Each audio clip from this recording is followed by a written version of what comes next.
This vaccine is this month suck everyone up for giving birth to identical twins, but that goes toss. Like, so the link to the video will be the description below. Go and check them out. So let's into this vaccine in 3, 2, 1. When the first baby cried, Quentin let out a laugh that sounded like relief. He thought that was the end of it.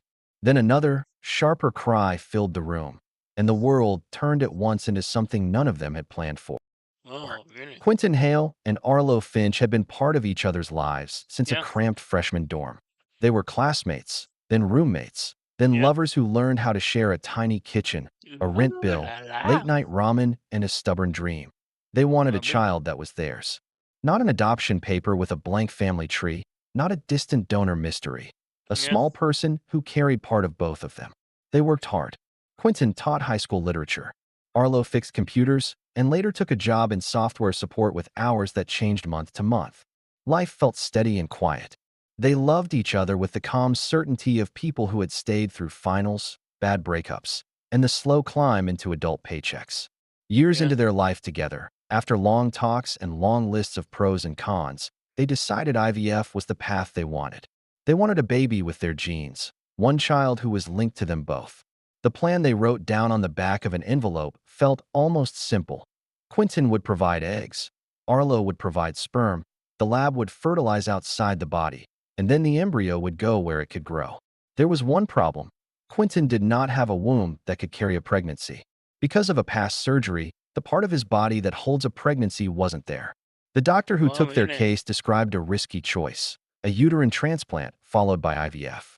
It was experimental, expensive, and not guaranteed.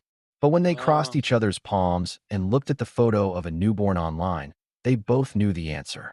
Dr. Alvarez, the surgeon who agreed to try, gave them a list of warnings. The transplant could be rejected, the embryo might not take, the yeah. whole process could fail. He talked in measured sentences that still felt like thunder when Quentin and Arlo walked back to their small apartment.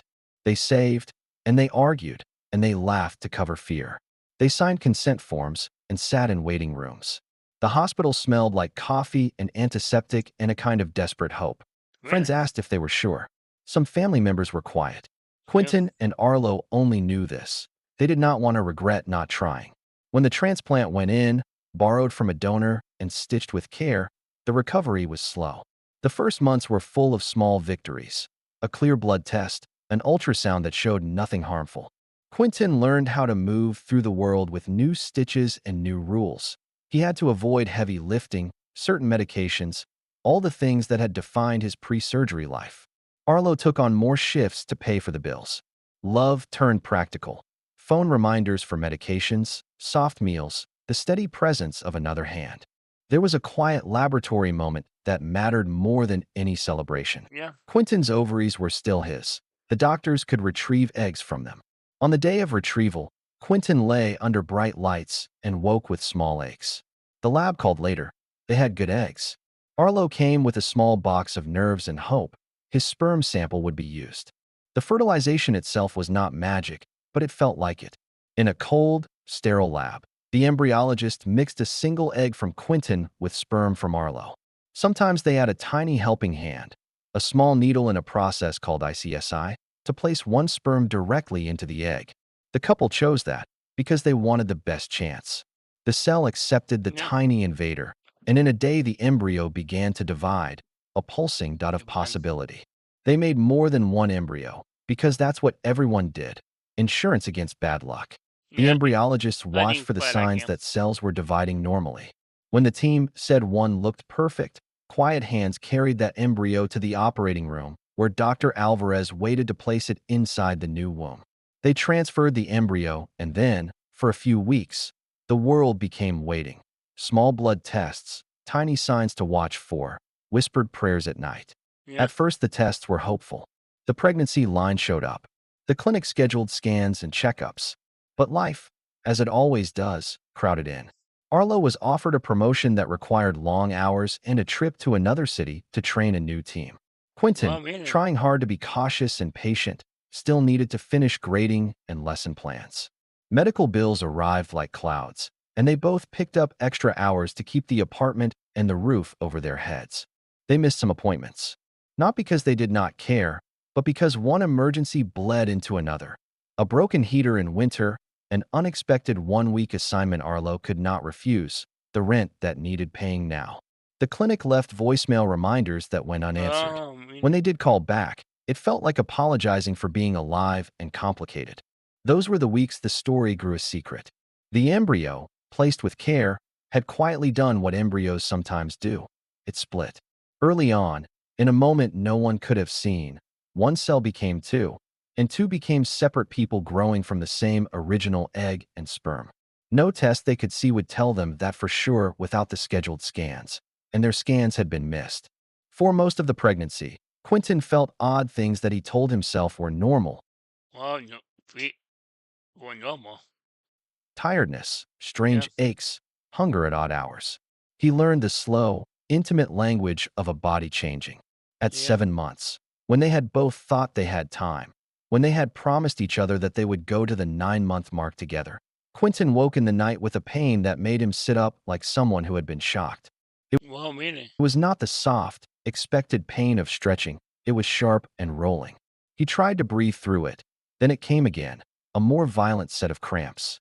Arlo found him at the kitchen table, face pale, hands on the spot where the babies were. They called an ambulance. The hospital felt familiar now in a different way. Doctors moved quickly. An ultrasound machine, the one they had not used for weeks, slid its cool head across Quentin's stomach and showed the screen that made everyone in the room quiet and then gasp. "There's two," Dr. Alvarez said, but he did not wear the iron calm of the man who had done the transplant. He sounded small. Two heartbeats, close and steady on the monitor. Two babies, stacked in the new womb, pressing and moving and alive. No one had expected it. The clinic's records Oh, showed one embryo had been transferred. The lab had not intended twins. But sometimes, in the twins. smallest chemistry of life, one becomes two. They Yeah. prepared for an emergency delivery. At 28 weeks, the babies were early. The team moved fast. Lights, hands, machines. Arlo squeezed Quentin's hand until his fingers ached. "You're going to hold them," Arlo whispered, though both of them sounded like they were talking to a future that had only just been born. The first C-section was a flurry of motion and sound. The world narrowed to the single cry that mattered. A nurse wrapped a tiny body and held it up. "A boy," someone said. Then the pause, a silence that pulled at the edges of the room, and then the second cry. A second round of hands reached in. The second baby arrived, smaller, quicker, and also crying. For a breath, Quentin could not breathe. He had thought he was going to meet one child. He had tried to imagine that small face, to plan a name, to know the smell of his own child. Instead of one, there were two small faces wrapped in hospital blankets, two sets of fingers curling, two tiny lungs working. Arlo laughed and sobbed at the same time. A nurse walked out of the operating room with an exhausted, triumphant smile and a clipboard. "Twins," she told the waiting room as Twins. if that should be obvious now. "Identical I think twins." we're twins. The words landed with a weight that stunned them. Identical. Oh, could be From we. one egg fertilized by one sperm. Somehow, at a moment earlier than Oh, anyone had seen, that one embryo had split and grown as two perfectly mirrored lives. Later, in a quiet room with a whiteboard and soft chairs, Dr. Alvarez explained simply. "You used Quentin's egg and Arlo's sperm," he said. "They joined in the lab and made one embryo. We put it into Quentin. In the very early days after fertilization, sometimes the single embryo splits into two separate embryos. When they come yeah. from the same egg and the same sperm, the children are genetically identical, twins who look like mirrors of each other." He told them the science gently, like someone reading a difficult book aloud. He said that Yes. because they missed the early scans, no one saw the split. By the time the pain started, both babies had been there for months, growing and beating and waiting. Both babies were born by C-section and taken to neonatal care. They were tiny and brave. The first week was a blur of tubes and monitors and the odd, fierce joy of seeing two sets of small fingers wrap around an adult thumb. Friends flooded the hospital with bowls of soup and sleepy smiles. Strangers asked questions in ways that felt clumsy, but Yes. Quentin and Arlo only had space for each other and the two small lives that had come to them in the most unexpected way. When a nurse finally handed them a brief paper showing the genetic workup, there it was. One egg, one sperm, two identical heartbeats. Yeah. Arlo wept as he read the line that said monozygotic twins, mostly because the word was a small proof that their dream had become a doubled miracle. There were hard things Literally, ahead, literally. preemie Yeah. lungs to help, time in the NICU, conversations about parenting and schedules, and sleeplessness multiplied by two. There would be Yeah. questions from family members and strangers. There would be insurance calls. There would be a lifetime of explaining, in different ways, how this had happened. But under it all, there was a steady, ridiculous joy. Two baby. Quentin held the smaller baby against his chest and felt a rhythm that matched his own. Arlo stood beside him and pressed his forehead to Quentin's shoulder. "They are ours," Arlo said simply. "Both of them." This was not a fairy tale where everything was easy. It was a story of risk and patience, of choices that felt dangerous and necessary. It was also a quiet reminder that life finds its way in strange and tender Yeah. ways. True The that. science that helped them, the egg retrieval, the lab fertilization, the uterus transplant, was a human answer to a simple wish. What neither science nor planning could control was the small, private miracle of one becoming two. If there is a single line to carry out of this telling, it is this: families are made in many ways, sometimes in the places we expect, sometimes in surprises.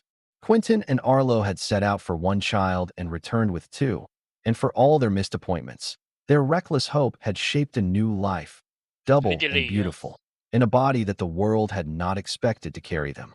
Would you have gone through the same risks to have a child with your partner? What would you have done in their place? Yeah. I will do the something, yeah. Yeah. I will do the something. Yeah. That was this month's like everyone of giving birth to identical twins, but that got tossed. The link to the video will be the description below. Go and check them out and drop a like if you like, and comment below if you want to see more reaction like this one. And subscribe if you're new, and click the bell so you can be notified for a minute upload in my butt. Wow.